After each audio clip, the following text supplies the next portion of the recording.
नमस्कार माझे प्रिय प्रेक्षको. मागील कथेला तुम्ही सर्वांनी मिळून भरभरून छान प्रतिसाद दिला आहे, त्याबद्दल तुमचे मनापासून खूप आभार. तुमच्या या सुंदर प्रेमामुळे आज मी घेऊन आली नवीन कथा. ही कथा आहे दोन जीवांची नातेमध्ये अतूट अशा सुंदर विश्वासाची आणि हक्काच्या निकळ प्रेमाची. कथा शेवटपर्यंत नक्कीच पूर्ण पहा. पुढे खूप मोठा वळणदार आणि थरारक ट्विस्ट येणार आहे. अशाच नवनवीन भावनिक कथा रोज सर्वात आधी पाहण्यासाठी आपल्या चॅनलला नक्कीच सबस्क्राईब करा आणि सोबत बेल आयकॉन नक्की दाबा. काजल, चल ना लवकर बाहेर, केक कापूया आपण सगळेजण. विशाल तिचा हातात धरून तिला उठवत म्हणाला. नको ना विशाल, प्लीज, मला असा अजिबात त्रास देऊ नकोस. खूप मोठा नवीन प्रोजेक्ट मिळाला आहे मला ऑफिसमधून आज, त्याचेच महत्त्वाचे काम करते मी. काजल लॅपटॉपमधून आपले लक्ष जराही न हटवता खूप चिडून म्हणाले. चल ना प्लीज, ऐक ना. विशालने हट्ट करत तिचा तो लॅपटॉप स्वतःकडे ओढला, पण त्याच गडबडीत अचानक नकळत त्याच्या हातून तो लॅपटॉप थेट खाली पडला. काजलसाठी हा नवीन प्रोजेक्ट अत्यंत महत्त्वाचा आणि मोठा होता. आधीच ऑफिसचे खूप मोठे टेन्शन होते आणि त्यात विशालचे असे पोरकट वागणे पाहून काजलला स्वतःच्या रागावर अजिबात ताब्यात ठेवता आला नाही. ती तरातरा जागेवर उठली आणि तिने सगळ्या घरच्या समोर विशालच्या थेट कानाखाली लावून दिली. तिला स्वतःला क्षणभर काहीच कळले नाही की नक्की तिच्या हातून काय घडले आहे ते. घरातील सगळ्या लोकांचा चाललेला तो गोंधळ एकदम थांबला. लहान मुलेसुद्धा अचानकपणे आणि आदित्य दोघे एकदम शांत झाले. सगळेजण खूप आवक होऊन विशालच्या चेहऱ्याकडे बघत होते. काजलही आता आपल्या चुकीची खूप जाणीव झाली होती. Kajal, I am really sorry, Vishal एवढेच बोलला. तो परत लहान मुलाजवळ येऊन गुपचूप शांत बसला. विशाल, चल ना आपण सगळे केक कापूया. काजल अपराधी भावनेने हळूच त्याच्यावर खूप जवळ आली. सगळ्यांनी मिळून केक तर कापला खरा आनंदात, पण आता ना त्यामध्ये आधीसारखा उत्साह होता ना मस्ती. लहान मुलेही अगदी शांत झाली होती. केक कापताना सगळेजण शांतपणे आपापल्या खोलीत नंतर निघून गेले होते. काजल, जरा माझ्या रूममध्ये येशील का गं तू? महत्त्वाचे बोलायचे आहे तुझ्याशी, जानकीबाईंनी बाहेरून आवाज दिला. हो आई, मी येते, काजल खूप धीम्या आवाजात म्हणाली. जानकीबाई बेडवर शांत बसल्या होत्या आणि तिचे बाबा आराम खुर्चीवर बसून नेहमीप्रमाणे काहीतरी पुस्तक वाचत होते. काजल त्यांच्या खोलीत आली. जानकीबाई तिला म्हणाल्या. काजल, आत्ता बाहेर जे काय झाले ते नक्की काय प्रकार होता गं? सॉरी आई, ते खरंच माझ्या हातून चुकून घडले. आधीच कंपनीमधील त्या प्रोजेक्टची खूप मोठी टेन्शन होते, त्यात विशालचे असे. काजलने स्वतःची बाजू सांगण्याचा खूप प्रयत्न केला तिथे. काजल, तो तुझा अगदी लहानपणापासूनचा चांगला मित्र आहे. त्याचे तुझ्यावर असलेले ते निस्वार्थी प्रेम आम्हा सगळ्यांना नेहमी दिसते, पण तुला ते का दिसत नाही? जानकीबाईंनी तिला समजावून सांगितले. पण आई, काजल काही बोलणार तितक्यात विश्वासरावांनी विचारले. तुला कोणी दुसरा मुलगा आवडतो का मनात? तशी काही असेल तर आताच सांगून टाक आम्हाला मोकळेपणाने. काजल त्यावर काहीच उत्तर देऊ शकली नाही, शांत राहिली. जानकीबाई पुढे तिला म्हणाल्या. जेव्हा एखादी चांगली गोष्ट आपल्या अगदी जवळ असते तेव्हा तिची खरी किंमत कळत नाही कधीच माणसाला, पण तीच गोष्ट जेव्हा आपल्यापासून खूप दूर जाते तेव्हा तिची खरी किंमत कळते आपल्याला. नात्यात नेहमी वेळ जाण्यापूर्वी स्वतःला नीट सावध, नाहीतर नंतर आम्हीसुद्धा काहीच करू शकणार नाही बघ. काजल आईच्या खोलीतून बाहेर आली, खरी शांतपणे, पण तिने तिचे ते बोलणे मनावर घेतले नाही अजिबात. ती परत आपल्या खोलीत येऊन लॅपटॉपवर प्रोजेक्टचे काम पूर्णपणे करण्यात गुंतून गेली. काजल आणि विशाल दोघे लहानपणापासून खूप चांगले मित्र होते. दोघेही एकाच शाळेत एकत्र शिकत होते आणि त्यांचे घरीही शेजारी होते, त्यामुळे दोन्ही कुटुंबे एकमेकांना खूप चांगल्या प्रकारे ओळखत होती. काजल दिसायला अत्यंत सुंदर, नाकी डोळे छान आणि खूप अभ्यासू वृत्तीची मुलगी होती, तर विशाल दिसायला जरा सावळा, अंगाने बारीक आणि अभ्यासात अगदी मध्यम होता. विशालचे काजलवर लहानपणापासूनच खूप मनापासून प्रेम होते. तो प्रत्येक गोष्ट स्वतः करण्यापूर्वी नेहमी तिचा विचार करायचा. काजललाही विशालच्या या प्रेमाची पूर्ण जाणीव होती मनात, पण ती जाणून बुजून नेहमी त्याच्यापासून जरा दूरच राहायची. काजलच्या घरात तिचे बाबा विश्वासराव, आई जानकीबाई, मोठा भाऊ नितीन, वहिनी वर्षा आणि त्यांची 2 लहान मुले परी आणि दिदी असा परिवार होता. तर विशालच्या घरी मात्र तो स्वतः, त्याची प्रियंका ताई आणि त्याचे बाबा मोहनराव असे 3घेच जण राहत होते. रात्री नितीनच्या खोलीत छोटी परी आणि आदित्य झोपले होते. वर्षा दोघांना प्रेमाने जवळ घेऊन हळूच झोपवत होती.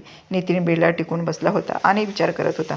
कसला एवढा विचार करताय? वर्षाने त्याला हळूच विचारले. काही नाही, तू झोप शांत, उद्या लवकर उठायचे आहे ना आपल्याला, नितीन म्हणाला. तुम्ही विशाल आणि काजलचाच विचार करताय ना? मनात वर्षाच्या या प्रश्नावर नितीनने चमकून तिच्याकडे बघितली. वर्षा पुढे त्याला म्हणाली, मी एक सांगू का तुम्हाला? राग येणार नसेल तर बोला. बोल ना. काय ते? नितीन शांतपणे म्हणाला. एकदा काजलशी या विषयावर सविस्तर बोलून घेऊया आपण. काजलला खरंच विशाल मनातून आवडतो का हे विचारूया. अगं पण वर्षा. नितीन काय बोलणार तोच वर्षा म्हणाल. मला पूर्ण माहिती आहे तुम्ही काय म्हणणार ते. पण नात्यात प्रेमाबरोबर आदर आणि रिस्पेक्ट पण खूप महत्त्वाचा असतो ना नेहमी. आणि आज तर काजलने सगळी हात पार केली. तिकडे विशाल आपल्या खोलीत खिडकीपाशी एकटाच बसला होता. बाहेर अंधारात बघताना त्याच्या डोळ्यातून सतत अश्रू वाहत होते. आज घरात जे काय घडले तेच प्रसंग पुन्हा पुन्हा त्याच्या डोळ्यासमोर येत होते सारखे. खरे बघायला गेले तर या सगळ्या गोष्टीला एका अर्थी तो स्वतःच खूप जबाबदार होता. तो नेहमी तिच्याच अवतीभोवती खूप घुटमळत असायचा. तीच त्याचे संपूर्ण जग झाली होती मनातून. आणि हे तर जगाला माहीत असते की जेव्हा आपण कोणावर तरी खूप जास्त अवलंबून असतो नेहमी, तेव्हा समोरची व्यक्ती त्या व्यक्तीचा फायदा नेहमी घेतच असते.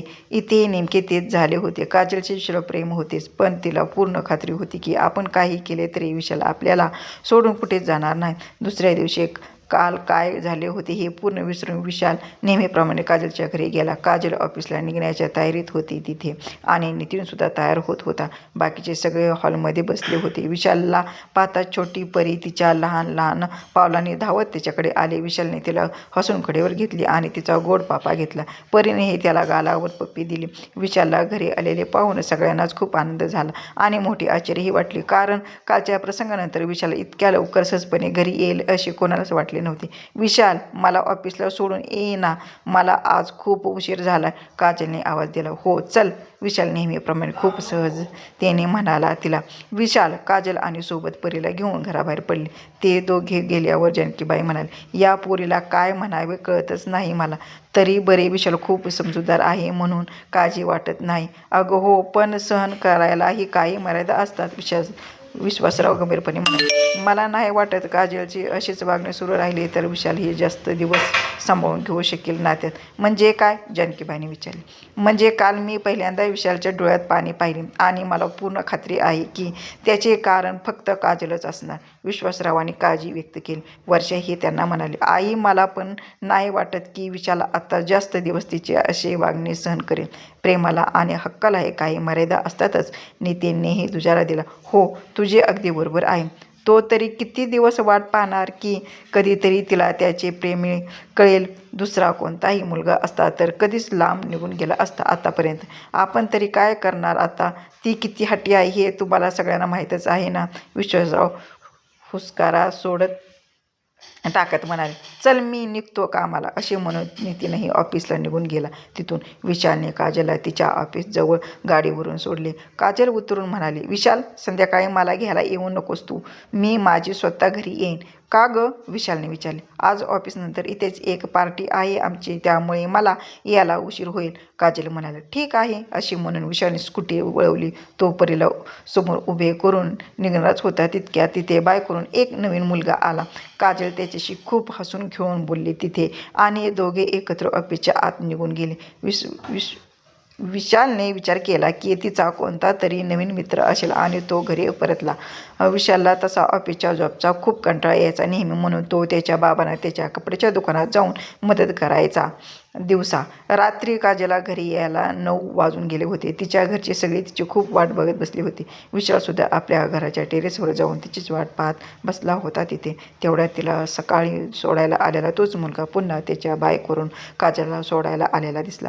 बाईक तिच्या घरासमोर थांबले. दोघेही एकमेकाशी बराच वेळ हसून बोलत उभे होते रस्त्यावर. विशाल टेरेसवरून हे सगळे पाहत होता शांतपणे. का कोण जाणे, पण आज त्याला आतून खूप जास्त वाईट वाटत होते, पण अनामिक मोठी वेदना होत होती.